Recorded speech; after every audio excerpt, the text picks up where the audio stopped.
ఇందియారణ్యం అనే ప్రాంతంలో భైరవుడు అనే వేటగాడు ఉండేవాడు. రోజు అడవికి వెళ్ళి రకరకాల ఆహార పదార్థాలను సేకరించి వాటితో తన కుటుంబాన్ని పోషించేవాడు. అడవిలో దొరికే ఆకులు, దుంపలు, కాయలు, పండ్లు, తేనె, వెదురు బియ్యం లాంటి వాటన్నిటికంటే భైరవుడికి కుందేలు, జింక, అడవి పంది వంటి జంతువుల మాంసం అంటే చాలా ఇష్టం.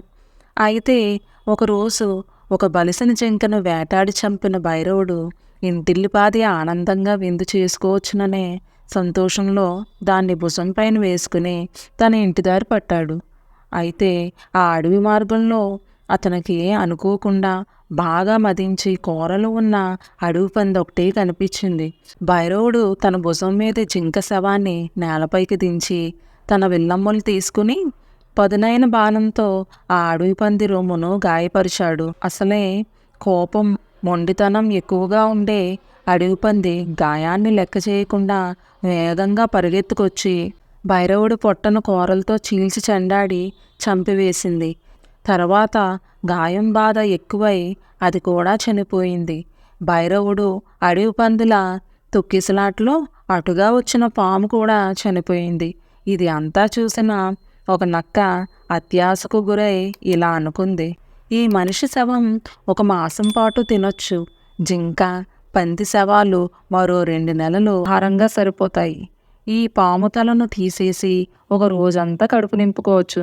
అంటే 3 నెలలు ఆహారం గురించి వెతికే పనే లేదన్నమాట. మరి ఈ పూట మాట ఏమిటి? ఈ వేటగాని ధనస్సుకు కట్టి ఉన్న కమ్మని వాసన వస్తున్న నరాలతో చేసిన ఆ అల్లెత్రాటిని తింటే సరిపోతుంది అనుకుంది.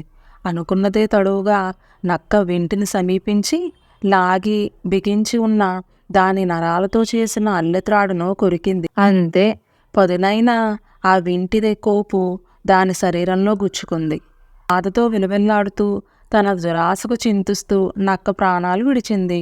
ఇప్పుడు అక్కడ నక్కతో కలిపి 5 శవాలు పడి ఉన్నాయి. భైరవుడు ఒక జింక చాలదని అడవి పందిని వేటాడబోయి చనిపోయాడు.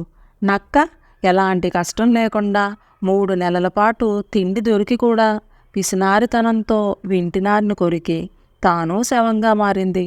చూసారుగా దురాశ ప్రాణాలను ఎలా తీసిందో. మనిషికి ఆశ ఉండాలి కానీ దురాశ పనికిరాదు. నీతి: దురాశ దుఃఖానికి చేటు.